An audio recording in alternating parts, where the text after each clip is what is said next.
Hey there, this is Matt with State of Flux here with a rapid fire TV edition. I finally got a chance to catch up with some old television shows, which is so rare in my life. And I had a lot of thoughts on them, but I didn't think they could sustain a full review. So here we're doing the rapid fire thing again with 3 more shows. Ready, set, go! The first of which is Adolescence, which is on Netflix. It is 4 episodes, real-time set. They are 1-hour episodes, and it just puts you in an experience for a whole hour with uninterrupted and or hidden editing cuts to tell the story from 4 different perspectives of the experience of what it's like to be an adolescent today, an adolescent who commits a heinous crime or is accused of committing a heinous crime, and it's sort of for you to see how that story unfolds. The 3rd episode of this show is one of the finest hours of television I've ever seen in my entire life. The performances across the board are stunning,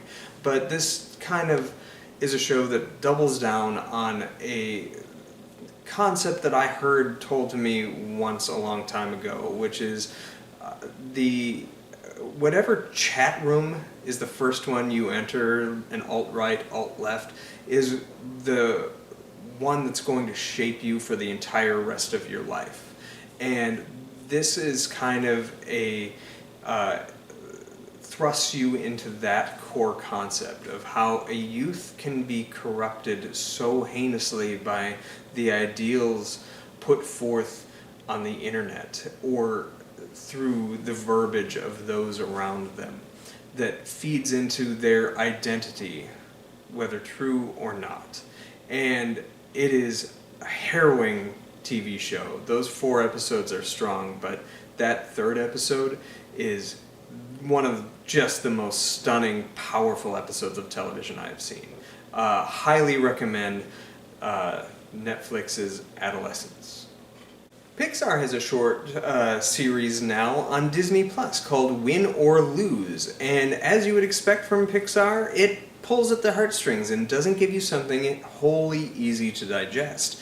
This takes you in the traditional kind of Mighty Ducks story of an underdog team on its journey to the playoffs or whatever, but it shows you what happens in that final game from multiple different perspectives, from a student, a teacher, a mother, another player on the team. You are given 8 different perspectives throughout this series, and it's striking to see that there are no easy answers. There's not anything that's wholly easy to understand. What you think you may know might be reshaped when you're given a little more context from another person's perspective. And that is incredibly powerful. And I thought that this show, by and large, is fantastic. Episode, I want to say 4, when you're following the mother of one of the characters, is especially powerful and fun. And the whole show is wickedly funny, but also tugs at those heartstrings, as Pixar is wont to do. But it kind of falls apart in its final episode a little bit, losing some of the edge the show has in getting to that emotional truth of perspective. In that final episode, which is kind of disappointing, it reminded me a bit of Turning Red, which also falls apart a little bit in its final couple of scenes, but largely this show really worked for me. I thought it was a great first TV show from this studio, and I can't wait to see what they come up with next. I know there's some controversy around some of the elements withdrawn from this series or that were changed on Disney's behest, which is unfortunate and something that I wish they hadn't done. But the series as is given to us, I really, really like, and I think it's worth your time.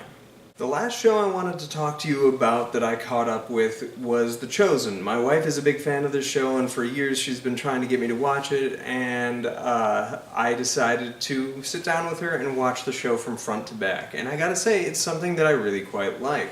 unlike most religious shows, this one takes the framework from a more interesting perspective. It's not Jesus's perspective that we're ever truly shown until some of the more recent episodes in season 5.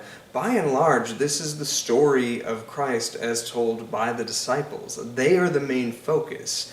And the performances of a lot of these actors is really, really good. Elizabeth Tabish, who plays Mary Magdalene, is phenomenal. She is an incredible performer, and something where I want to research her outside of this show to see what else she has to offer, because she brings grace and humanity in such a way that I have rarely seen.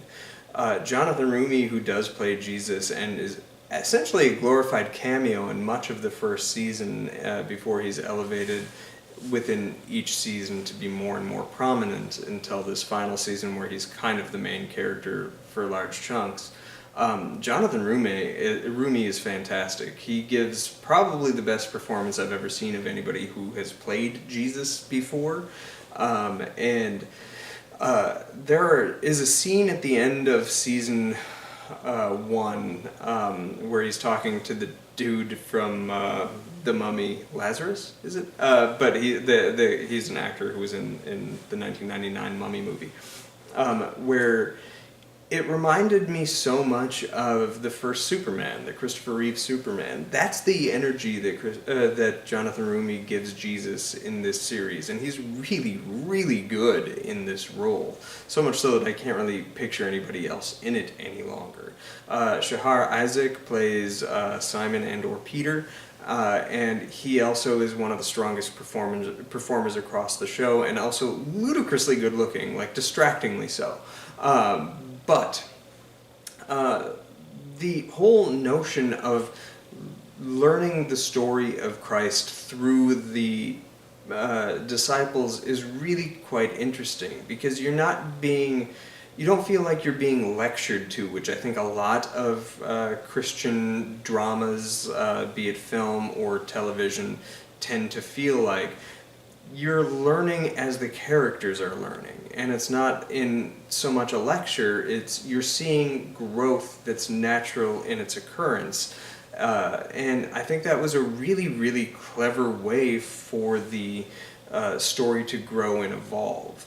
And I really like the show, and I think that some of the creative liberties that are being taken with it are really strong. I love how inclusive the show is, and how much of the show is cast with people of color, which would have been in the historical context of the age with which this story takes place. And it doesn't feel magical, which I think also helps. There's one of the issues I have with a lot of religious-based film is that it feels like there's magic happening, but the way that the quote-unquote miracles happen in this has a kind of naturalism to how they're presented to you, which is kind of more striking than if they had done something bold with the camera work. However, it's also pretty well shot and pretty show, and each season gets a little more bigger and grander as its popularity grew, so you see the show that feels incredibly intimate in the beginning grow and expand, and that works in tandem with the story as it unfolds in telling Jesus' life. As I say, it's the performances that really make it worthwhile. My wife and I did see the 3 mini movies that they played in theaters that encompasses all of season 5, and it's really quite good. There's the best moment of the entire series happens somewhere in the middle of season 5, where Jesus has to sit down with all the different women that are close to him, his mother, Mary Magdalene, and a few of these other characters that have been on this journey along the way, and how much the show has treated women with power and dignity, and hasn't looked down at them or cast any anger or hatred their way, is very powerful. But that scene is genuine magic unfolding on film. I thought that was incredibly powerful storytelling and catharsis for a lot of those characters before Jesus goes off to his natural conclusion, which is happening over the next 2 seasons, is my understanding. But anyway, I digress. Chosen is a pretty solid show and worth your time. The first episode is very spotty, and I can see how a lot of people would hop off. Stick with it. I think the 3rd episode of the show is of season 1 is where it gets quite good, and then it kind of continues throughout. But each season is better than the one before it, and the use of its characters that never talks down to any of the characters. You never feel like you're being lectured, and the fact that